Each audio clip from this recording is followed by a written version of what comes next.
Halo teman-teman semuanya, assalamualaikum, selamat sore, jumpa lagi dengan saya Mora sayang. Oh ya teman-teman semuanya, bagaimana kabar kalian semua dan bagaimana kabar paketan kalian semua? Apakah sudah datang atau belum nih? Tapi kalau saya sendiri paketan saya belum datang juga sampai sekarang. Saya juga sudah capek banget menunggu-nunggu gitu ya. Dan saya juga namanya teman-teman, sudah capek menunggu, sudah kesel, sudah jengkel, sudah sakit hati, sudah marah-marah ya. Tapi ya mau bagaimana lagi ya. Dan yang lebih marahnya lagi, yang lebih keselnya lagi, dan lebih sakit hatinya lagi itu pas kita lihat secara langsung itu kalau ternyata paketan kita itu masih berada di gudang ya teman-teman, dan ternyata diobrak-abrik seperti itu atau diodol-odol ya teman-teman ya. Jadi siapa juga yang nggak sakit hati gitu melihatnya gitu loh ya teman-teman ya. Kita di sana yang di luar negeri juga menunggu-nunggu, berpikiran yang macam-macam ya kan, keluarga di rumah juga menunggu-nunggu ya kan. Terus jadi kita itu sama-sama menunggu gitu loh ya. Kenapa sih paketan belum juga datang, kenapa sih paketan sudah lama tapi nggak datang-datang ya kan. Jadi pikirannya itu macam-macam atau negatif ya teman-teman. Dan ternyata paketan kita itu atau barang kiriman kita itu masih ditahan di gudang atau tertumbuk di gudang ya. Dan yang lebih parahnya lagi itu paketan kita itu sampai diodol-odol atau diobrak-abrik seperti itu ya, seperti yang kalian lihat sendiri ya. Dan di sana juga bukan hanya satu kardus atau dua kardus, 10, 20 atau 100 kardus, bahkan di sana itu ada ribuan kardus paketan milik pekerja migran Indonesia ya teman-teman. Dan tentunya termasuk punya saya juga ada di sana ya teman-teman, kayaknya sih, karena memang barang kiriman saya juga belum sampai sekarang ini gitu. Dan ya mau di mana lagi gitu kalau nggak di sana, iya kan, pasti di sana dong. Dan kenapa juga saya itu waktu itu kirim paket, karena saya kan kerja di Hongkong itu sudah 8 tahun ya teman-teman, dan otomatis barang saya itu banyak sekali ya teman-teman ya. Dan saya juga pulang itu kemarin itu hanya mendapatkan jatah bagasi 30 kilo dan ditambah jatah tas kabin 7 kilo ya teman-teman. Jadi nggak seberapa, dan itu nggak ke bawah semua ya teman-teman. Dan separohnya saya paketin gitu ya. Jadi saya itu pikirannya tuh gini ya, biar saya sampai di Indonesia itu paketannya sudah datang, atau enggak paketan dulu yang datang saya ini datang gitu, atau enggak bisa barengan atau gimana gitu. Dan ternyata meleset ya, sampai sekarang belum juga datang paketan saya, padahal saya itu sudah nggak punya salin. Dan sebetulnya sih saya juga bisa sih membeli di sini di Indonesia, tapi saya itu pikirannya itu sayang gitu uangnya, daripada untuk membeli pakaian saya itu mendingan untuk kebutuhan sehari-hari untuk makan gitu ya teman-teman ya. Karena pikir saya juga di paketan itu banyak baju-baju saya yang lebih bagus gitu. Soalnya kalau beli di sini tuh menurut saya tetap kurang bagus ya teman-teman, lebih bagus beli di luar negeri. Walaupun saya itu di luar negeri juga barangnya itu murah-murah, kadang saya itu beli 50 dolar atau 80 dolar, dan kadang kita juga bekasan majikan atau dikasih majikan itu kan, daripada dibuang ya udah kita pungut dan kita kumpulin iya kan, terus kita kirimin paket gitu. Atau teman-teman yang lain juga ngumpulin sudah berapa lama gitu dikumpulin dan sudah banyak, kita kirimin ke Indonesia atau kirim paket. Jadi seperti itu, sebetulnya sih semuanya sama sih, kita itu semuanya seperti itu. Oke teman-teman, langsung saja ini saya itu mau membahas tentang berita yang beredar di media ya teman-teman. Jadi ceritanya tadi pagi saya itu buka-buka atau scroll FB ya teman-teman, dan muncul berita ini ya teman-teman ya. Silahkan kalian baca sendiri, dan gimana menurut kalian gitu ya, siapa yang benar dan siapa yang salah, dan siapa sih yang seharusnya meminta maaf. Kalian harus berikan komentarnya di kolom komentar ya teman-teman ya. Nah di sini itu keterangannya, Benny Ramdhani dituntut minta maaf secara terbuka karena buat gaduh paketan PMI dinilai serangan terhadap lawan politik. Aduh gimana ini guys, gimana? Jadi menurut kalian itu gimana sih gitu ya? Kalau menurut saya ini tindakan Pak Benny itu bener ya teman-teman ya, menurut saya. Tapi kalau menurut kalian nggak tahu ya. Jadi Pak Benny ini datang langsung ke gudang karena mungkin beliau ini penasaran kali ya, kenapa sih paketan PMI belum juga sampai ke pemiliknya atau dikirim ke alamat kita gitu ya kan. Jadi Pak Beni itu datang secara langsung seperti yang kalian lihat sendiri kan, ada videonya juga.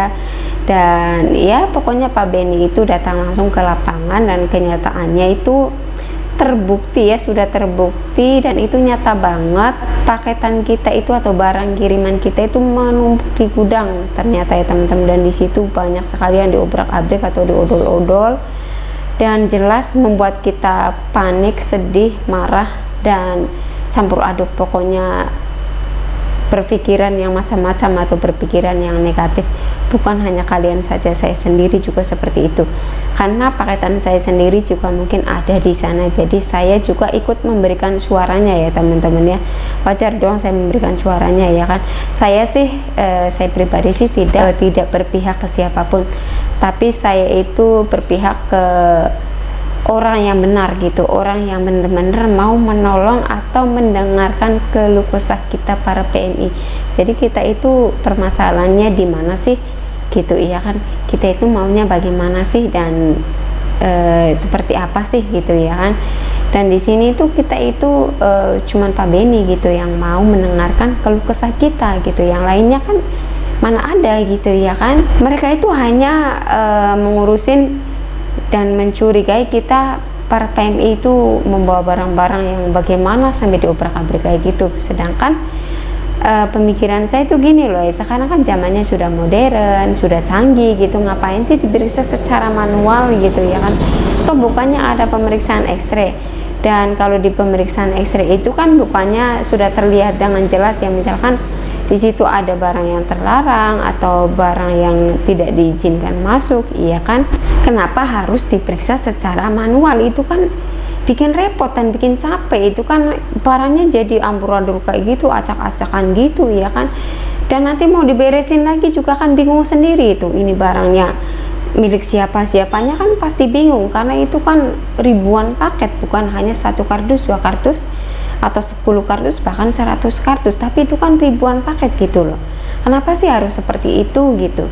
Ya jelas kitanya marah dong, kitanya sedih dong, dan kita itu merasa terzolimi gitu. Kayaknya itu nggak adil banget sih gitu pemerintah di Indonesia itu. Kenapa sih nggak ngurusin saja orang yang kasus-kasus korupsi, yang orang kaya yang punya pembisnis, yang penghasilannya besar? Ya itulah mereka yang patut dicurigai atau diperiksa barangnya ya teman-teman, menurut saya ya, karena mereka itu sering belanja keluar masuk ke luar negeri dan diperjualbelikan, dan mereka juga punya keuntungan banyak. Mereka juga orang kaya ya, mereka lah yang seharusnya diperiksa atau membayar pajak. Dan seharusnya sih kita para PMI itu dibebaskan ya, entah itu barang kiriman atau barang bawaan atau barang pindahan, bebasin sajalah semuanya, jangan dibikin ribet atau dibikin pusing lagi gitu ya. Jangan dibuat aturan-aturan lagi yang membuat kita pusing gitu. Ya boleh saja sih membuat aturan, tapi biarkan itu aturannya untuk orang-orang pembisnis saja yang penghasilannya miliaran, atau untuk orang kaya saja, dan biarlah mereka saja yang membayar pajak gitu. Kita ngapain membayar pajak, iya kan, tolong dibebasin saja gitu, karena kita juga penghasilannya berapa sih gitu. Toh kita juga membawa barang itu bukan untuk diperjualbelikan gitu, itu untuk pribadi. Dan kita juga bukan pembisnis, kita juga keluar negeri itu kerja, dan selama beberapa tahun nggak pulang, dan pulang membawa barang banyak itu ya wajar gitu ya. Kita juga harus membawa oleh-oleh untuk keluarga di rumah. Kalau nggak membawa oleh-oleh itu kan nggak pantas banget gitu. Masa sih kita pulang dari luar negeri beli oleh-olehnya di Indonesia? Kan nggak mungkin banget gitu, itu kan nggak pantas. Masa sih kita pulang dari luar negeri belinya di Indonesia? Nanti apa dong kata orang lain, masa sih ini oleh-olehnya dari Indonesia? Kalau dari luar negeri kan cocok ya, misalkan kita itu dari Amerika, dari Hong Kong, dari Taiwan, atau dari berbagai negara lain, itu kan cocok gitu loh. Tapi kenapa sih dipersulit gitu atau dibikin rumit gitu dengan aturan-aturan ini, dan akhirnya kita semua para PMI yang jadi sasarannya atau jadi korbannya. Ya boleh-boleh saja sih Pak bikin aturan, tapi jangan melulu PMI yang menjadi korban atau jadi sasaran. Kalau saya sendiri sih, menurut saya itu tindakan Pak Beni ini benar ya teman-teman ya, beliau ini datang secara langsung ke gudang mungkin karena beliau ini penasaran ya. Jadi kalau misalkan Pak Beni itu nelpon dulu atau diskusi dulu dengan pihak-pihak yang di sana gitu, mungkin tidak diizinkan ya, atau gimana lah gitu ya kan. Jadi Pak Beni itu mungkin ini tuh pemikiran saya saja ya, mungkin Pak Beni itu udah datang saja secara langsung jadi biar lebih enak gitu kan. Nah akhirnya kan tahu kan ternyata di lapangan itu seperti itu gitu kejadiannya gitu ya. Sudah, dan ini sudah terjadi. Dan kalau misalkan Pak Beni nggak datang langsung ke sana, kita juga nggak bakalan tahu nasib paketan kita atau barang kiriman kita dari luar negeri itu sampai mana sih dan di mana sih gitu ya kan. Dan pastinya masih ditahan saja di sana dan nggak akan dikirim ke alamat kita masing-masing gitu loh ya. Jadi ini tuh menurut saya ya bagus banget gitu loh Pak Beni datang ke sana itu. Yang di sana juga kan keterangannya itu nanti barang-barangnya ada yang akan dimusnahkan dan dibalikin lagi ke luar negeri. Ya kalau menurut saya sih tolonglah Pak ya, jangan dibalikin ke luar negeri atau ke negara penempatan kita bekerja ya, atau jangan dimusnahkan karena itu kita mengumpulkan barangnya juga tidak sekaligus membelinya ya. Itu juga barang bekas, kita juga mengumpulinya sedikit demi sedikit karena kita memang tidak punya uang begitu banyak. Jadi kita itu kalau membeli sesuatu itu ya sedikit-sedikit gitu ya. Misalkan gaji kita itu tiap bulan seberapa, ya udah kita belinya segini gitu. Kadang juga kita dikasih dari majikan gitu ya, bekas-bekasan gitu, bekasan baju majikan atau anak-anak majikan itu kan sayang daripada dibuang gitu. Jadi itu kan biasanya kan gitu ya, dibuang ke tempat pembuangan baju, udah daripada dibuang ya kita pungut saja atau masih bagus kok gitu. Jadi daripada dibuang ya udah kita bawa saja ke Indonesia gitu. Harusnya sih yang meminta maaf itu ya yang berbuat salah. Kenapa yang benar disalahkan dan yang salah dibenarkan? Ya gimana sih gitu ya, menurut saya sih aduh di Indonesia ini selalu saja begitu gitu ya, yang salah selalu saja ditutup-tutupin gitu, yang sudah terlihat jelas korupsinya saja itu masih kayaknya tuh di gimanain gitu lah. Itu juga nanti sebentar lagi juga bubar itu guys kasusnya ya. Dan yang lebih anehnya lagi tuh yang kasus korupsi itu yang sampai triliunan itu, coba ditangkap aja itu tangannya itu cuman gini terus ditutup ya kan, ngapain coba ditutupin, terus juga nggak diapa-apain, itu masih sehat banget, nggak kayak ditanya gimana atau apa gitu kan, cuman lewat aja di depan kamera udah nggak ada omongan apa-apa ya kan.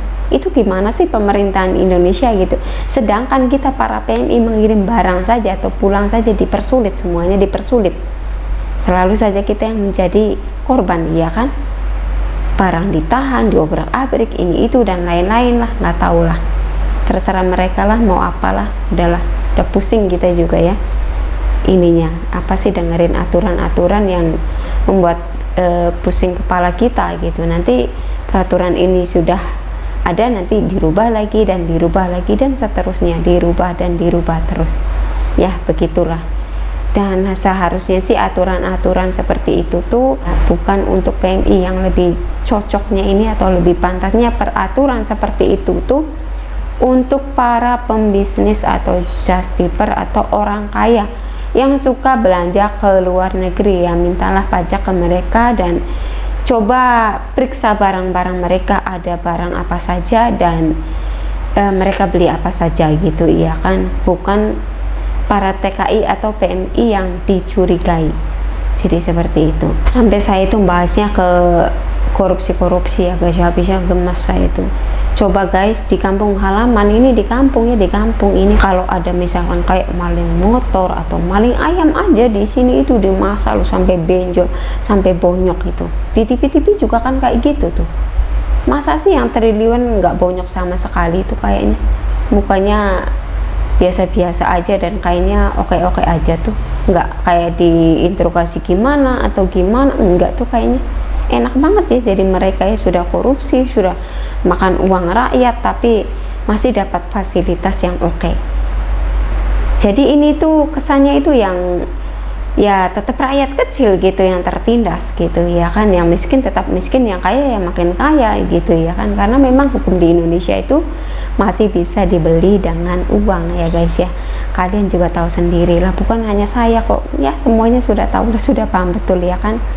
Bener loh, saya itu kadang miris sekali di Indonesia itu, di kampung halaman kalau ada maling itu cuman maling motor itu harganya berapa sih, itu sampai dimasak loh, sampai bonyok semua, sampai ditahan berapa puluh tahun lah, ini itu dan lain-lain ya kan. Tapi kok yang korupsi malah aman-aman saja tuh, ditangkap cuman gini aja, terus udah itu juga ditutupin tangannya. Kenapa sih harus ditutupin ya kan? Kan nggak jelas banget. Aku tuh selalu merhatiin gitu loh ya guys. Kayaknya tuh aku tuh kesal banget gitu loh.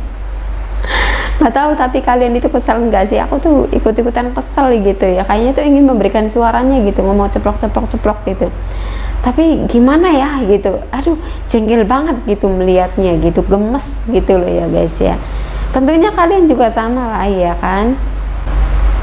Dan sekarang ada Pak Beni yang benar-benar mau membantu dan mau mendengarkan keluh kesah kita. Dan menurut saya Pak Beni itu orang yang memang benar-benar jujur dan benar loh. Tapi kenapa sih harus digituin gitu, bilangnya harus meminta maaf lah, ini itu dan lain-lain. Ya memang begitulah di Indonesia itu, orang jujur itu selalu difitnah yang enggak-enggak. Kalau yang enggak benar selalu dibela-belain ya kan. Jadi seperti itu, kebalik lah, semuanya itu kebalik. Ya udahlah, kita sih apa ya, kalau saya pribadi sih saya bukan membela siapapun, saya membela apa ya, saya bukan membela, jadi saya sih ngikutin orang yang benar saja sih. Ngapain sih saya ngikutin orang yang nggak benar, iya kan nggak mungkin gitu loh. Ya sudah jelas dan sudah pasti, kita semua juga para PMI atau TKI yang ada di luar negeri itu ya udah, kita sih ikutin alur aja, ikutin arus aja, mana yang mau membantu kita ya udah kita giring gitu ya kan, karena memang kita itu butuh perlindungan kan, siapa sih yang mau melindungi kita gitu, iya kan, kalau bukan Pak Beni gitu. Masih untung loh ada Pak Beni yang mau mendengarkan keluh kesah kita. Coba yang lain mau nggak ada kan. Ya udah ya teman-teman ya, sampai di sini dulu video saya hari ini, semoga bermanfaat buat teman-teman semua. Bye bye and terima kasih, see you in next video.